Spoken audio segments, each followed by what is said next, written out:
Dalam sebuah riwayat diceritakan bahwa Nabi Muhammad SAW semasa hidupnya selalu mempercepat langkahnya ketika melalui kota ini. Bahkan Nabi SAW tidak pernah menoleh ke kanan atau kiri. Selain itu, Ibnu Battuta juga pernah menceritakan adanya rombongan karavan yang enggan berhenti di Madain Saleh.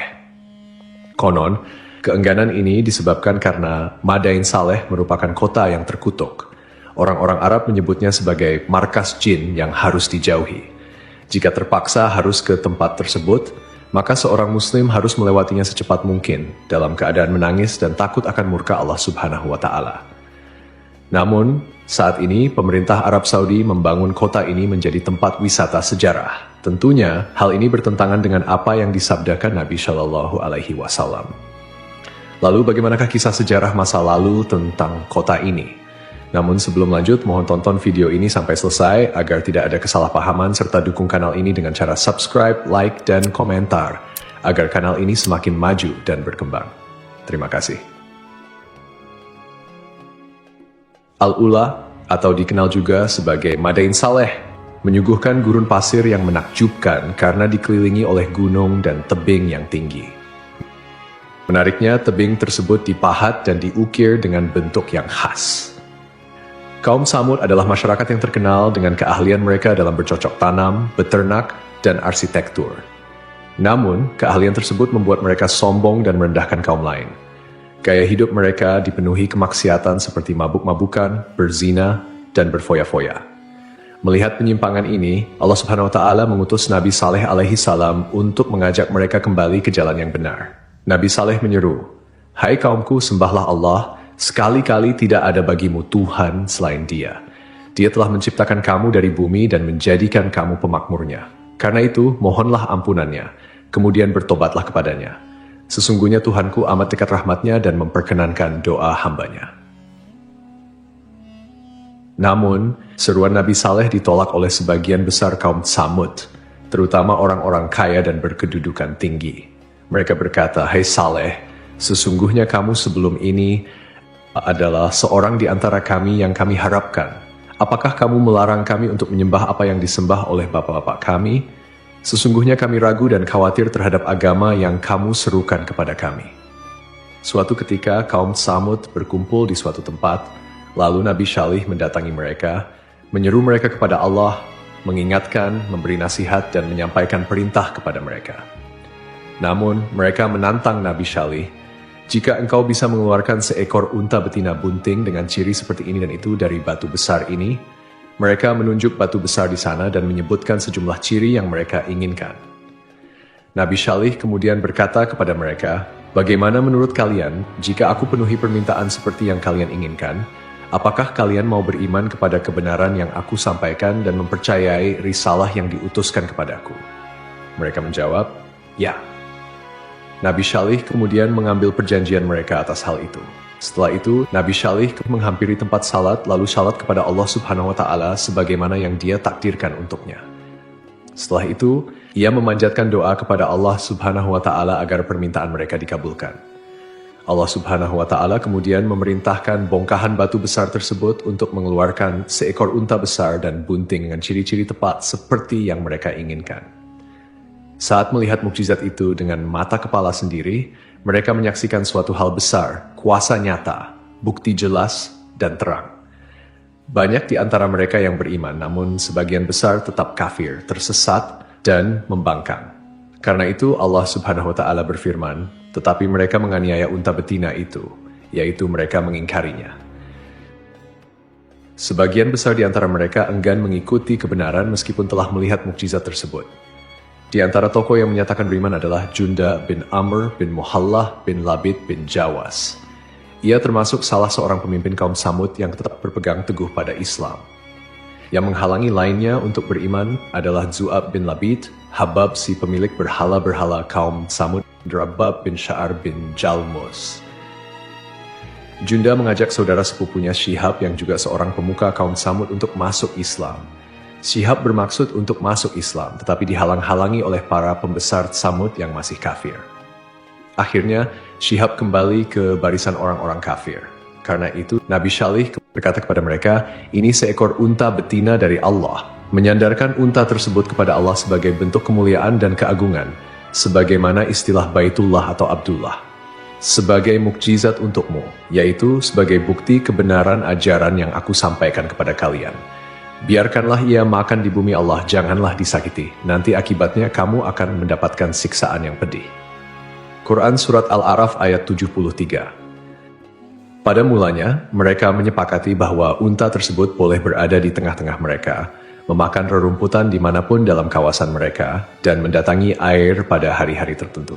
Ketika unta itu datang ke tempat minum, ia meminum air sumur kaum Tsamud selama sehari penuh, sementara kaum Tsamud menunda keperluan air mereka hingga hari berikutnya. Mereka meminum air susu unta tersebut hingga kebutuhan mereka terpenuhi. Karena itu, Nabi Syalih berkata, ini seekor unta betina yang berhak mendapatkan giliran minum, dan kamu juga berhak mendapatkan giliran minum pada hari yang ditentukan. Quran Surat Asy-Syu'ara ayat 155. Setelah situasi ini berlangsung cukup lama, para tokoh kaum Tsamud akhirnya berkumpul dan mencapai kesepakatan untuk menyembelih unta tersebut. Mereka merasa terganggu dan ingin leluasa memenuhi kebutuhan air mereka. Setan pun menghiasi perbuatan buruk ini sehingga tampak indah di mata mereka. Eksekutor penyembelihan unta ini adalah Qidar bin Salif bin Junda, seorang pemimpin kaum Tsamud. Ia digambarkan berkulit merah bercampur biru dan abu-abu. Ada yang menyebutkan bahwa ia adalah anak zina yang dilahirkan di tempat tidur Salif. Salif sendiri adalah anak seseorang bernama Syaiban. Aksi ini dilakukan atas kesepakatan seluruh kaum Tsamud. Karena itu, tindakan ini dikaitkan dengan mereka semua. Ibnu Jarir dan ulama tafsir lainnya menyebutkan bahwa ada dua wanita dari kaum Tsamud yang berperan dalam rencana ini. Salah satunya adalah Syaduk binti Mahya bin Zuhair bin Mukhtar, seorang wanita terhormat dan ditaati. Ia adalah istri seorang lelaki yang telah masuk Islam, tetapi kemudian menceraikannya. Syaduk kemudian memanggil saudara sepupunya Mashrab bin Mahraj bin Mahya dan menawarkan dirinya jika Mashrab bersedia menyembelih unta tersebut. Wanita lainnya adalah Unaizah binti Gunaim bin Majlas yang memiliki kunyah Ummu Ganamah. Ia adalah wanita tua yang kafir. Unaizah memiliki beberapa anak perempuan dari suaminya, Zuab bin Amr, salah seorang pembesar kaum Tsamud. Ia menawarkan 4 putrinya kepada Qidar bin Salif jika ia bersedia menyembelih unta tersebut, dan Qidar dipersilakan memilih salah satu dari putrinya. Akhirnya kedua pemuda ini, Mashra dan Qidar, bergerak untuk melaksanakan rencana tersebut. Berita ini segera menyebar di kalangan kaum Tsamud. Ada 7 orang lain yang menerima ajakan untuk menyembelih unta tersebut, sehingga jumlah total mereka menjadi 9 orang. Mereka inilah yang disebutkan dalam firman Allah Subhanahu wa Ta'ala. Dan adalah di kota itu 9 orang laki-laki yang membuat kerusakan di muka bumi, dan mereka tidak berbuat kebaikan. Quran Surat An-Naml ayat 48. Mereka membujuk kabilah lain untuk mendukung rencana tersebut, dan akhirnya semuanya pergi untuk mengintai unta itu. Saat unta meninggalkan tempat air, Mashra memasang perangkap dan memanahnya. Setelah itu, ia menikam kedua lambung unta tersebut untuk mendorong rekan-rekannya melakukan serangan. Qidar menebaskan pedang ke arah unta tersebut tepat mengenai urat pada bagian keting belakang kaki. Akibatnya, unta itu tersungkur ke tanah dan mengeluarkan suara keras. Dari perutnya, janin yang sedang dikandungnya pun keluar. Diriwayatkan bahwa saat mereka menyembelih unta, orang pertama yang menyerang adalah Qidar bin Salif. Semoga laknat Allah atasnya. Qidar menyembelih unta itu hingga jatuh tersungkur. Lalu yang lainnya menyerang dengan pedang dan memotong-motong tubuh unta tersebut. Ketika anak unta melihat kejadian itu, ia melarikan diri, naik ke atas gunung, dan mengeluarkan suara keras sebanyak 3 kali. Setelah itu, ia masuk ke dalam bongkahan batu besar dan menghilang di sana. Nabi Syalih berkata kepada mereka, "Bersukarialah kamu semua di rumahmu selama 3 hari." Quran Surat Hud ayat 65. Ancaman ini diberikan setelah mereka menyembelih unta yang merupakan mukjizat dari Allah. Namun kaum Tsamud tetap tidak mempercayai peringatan tersebut. Bahkan pada sore harinya mereka merencanakan untuk membunuh Nabi Syalih. Mereka berkata, "Bersumpahlah kamu dengan nama Allah bahwa kita pasti akan menyerang dia bersama keluarganya pada malam hari." Mereka bermaksud menyerang Nabi Syalih di rumahnya bersama keluarganya dan melenyapkannya. Setelah itu, mereka berencana untuk mengingkari perbuatan tersebut jika para wali Nabi Syalih menuntut keadilan. Mereka berkata, Kemudian kita akan mengatakan kepada ahli warisnya, kami tidak menyaksikan kebinasaan keluarganya itu. Dan sungguh kami adalah orang-orang yang benar. Quran Surat An-Naml ayat 9. Allah Subhanahu wa Ta'ala kemudian mengirimkan bebatuan yang menimpa mereka yang berniat membunuh Nabi Syalih, sehingga mereka semua binasa. Ini adalah bentuk siksa yang disegerakan sebelum ajal mereka tiba. Pada hari Kamis, yaitu hari pertama dari masa penantian 3 hari, wajah mereka berubah menjadi pucat pasi, sebagaimana telah diancamkan oleh Nabi Syalih. Pada sore harinya, mereka saling berkata, 1 hari penantian telah berlalu. Pada pagi hari kedua, yaitu hari Jumat, wajah mereka berubah menjadi merah. Pada sore harinya, mereka berkata lagi, 2 hari penantian telah berlalu. Pada pagi hari ketiga, yaitu hari Sabtu, wajah mereka berubah menjadi hitam. Pada sore harinya, mereka berkata, masa penantian telah berlalu. Pada pagi hari Ahad, mereka mengenakan wewangian dan duduk menanti azab yang akan menimpa mereka. Mereka tidak tahu bentuk siksaan yang akan datang atau dari arah mana siksaan itu tiba. Saat matahari terbit, suara menggemuruh datang dari langit diikuti guncangan hebat dari bumi. Nyawa mereka melayang seketika, meninggalkan suasana senyap. Ancaman yang telah disampaikan menjadi kenyataan. Mereka tergeletak di bawah reruntuhan rumah mereka, tidak bergerak dan tidak bernyawa. Para ahli tafsir menyebutkan tidak ada yang selamat kecuali seorang budak perempuan yang lumpuh bernama Kalbah binti Salak. Sumber lain menyebutkan namanya Zariah. Ia sangat ingkar kepada Nabi Syalih. Ketika azab datang, ia berusaha melarikan diri dan mencapai salah satu perkampungan Arab. Di sana ia menceritakan kejadian yang menimpa kaumnya. Setelah meminta air minum dan meminumnya, ia pun meninggal dunia. Allah Subhanahu wa Ta'ala berfirman, seolah-olah mereka belum pernah tinggal di tempat itu. Quran Surat Hud ayat 68. Artinya, mereka seakan-akan tidak pernah hidup di negeri itu dengan segala kelimpahan rezeki dan kekayaan. Allah juga berfirman, ingatlah kaum Samud mengingkari Rabb mereka. Ingatlah, binasalah kaum Samud. Setelah kaumnya binasa, Nabi Syalih berkata kepada mereka sambil meninggalkan negeri tersebut, wahai kaumku, sungguh aku telah menyampaikan amanat Tuhanku kepadamu dan aku telah menasihati kamu. Nabi Syalih menegaskan bahwa ia telah berusaha sekuat tenaga untuk memberikan petunjuk kepada mereka dengan tutur kata, tindakan, dan niat yang tulus.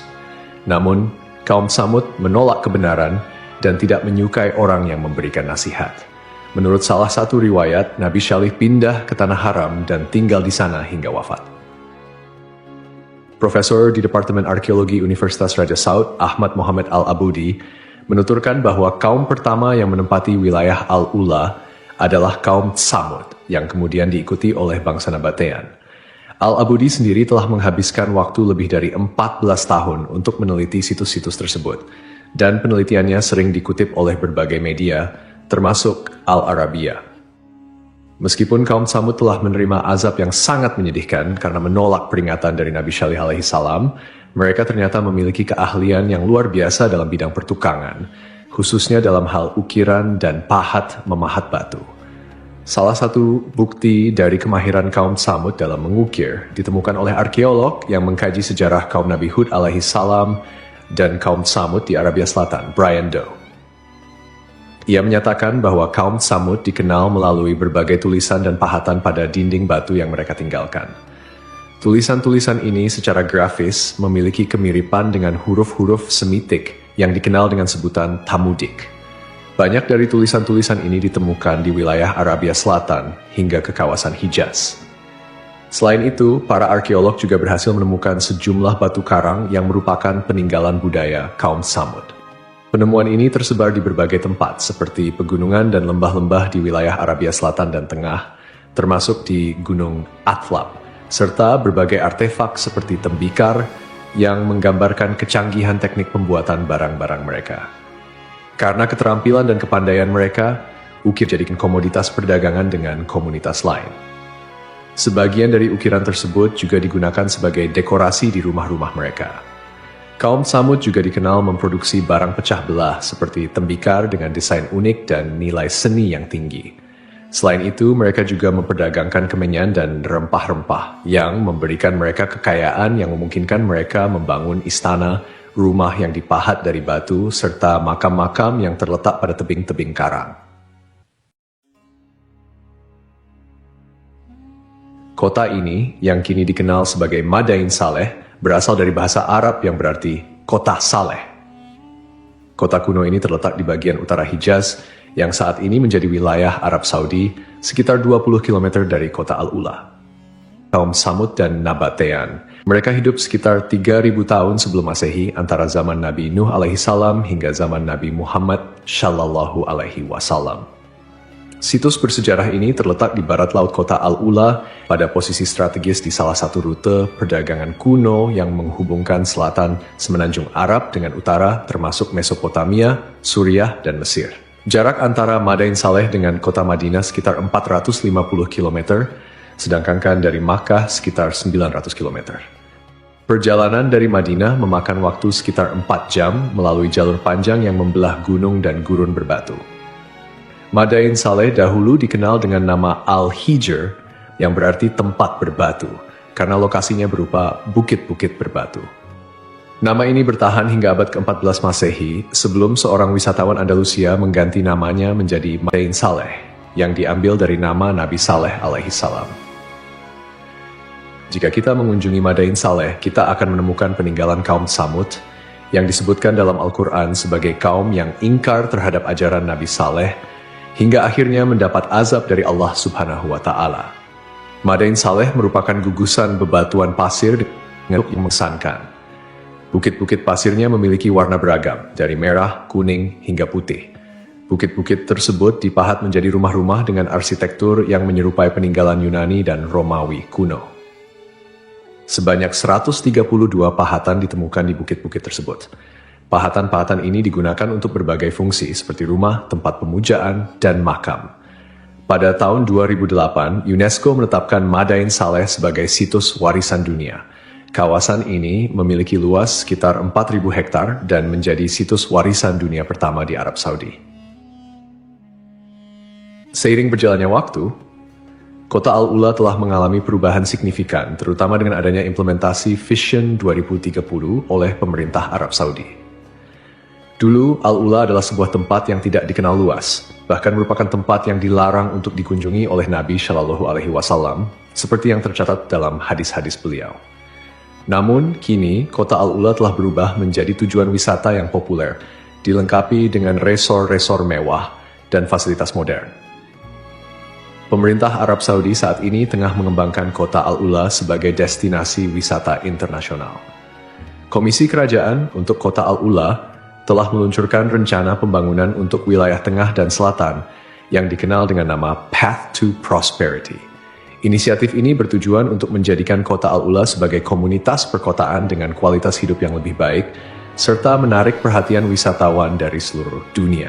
Pengembangan ini juga sejalan dengan visi Arab Saudi 2030 yang berfokus pada transformasi ekonomi dan menjadikan negara ini sebagai tujuan wisata. Dari Ibnu Umar yang menuturkan, saat Rasulullah dan pasukan singgah di Tabuk, beliau singgah di Hijr, di dekat rumah-rumah kaum Samud. Orang-orang mengambil air dari sumur-sumur yang dulu digunakan kaum Samud. Dengan air itu, mereka membuat adonan, kemudian mereka memasang tungku. Rasulullah kemudian memerintahkan untuk menuangkan seluruh isi tungku dan memberikan adonan-adonan tersebut kepada unta. Setelah itu, beliau berlalu hingga singgah di sumur yang dulu digunakan unta Nabi untuk minum.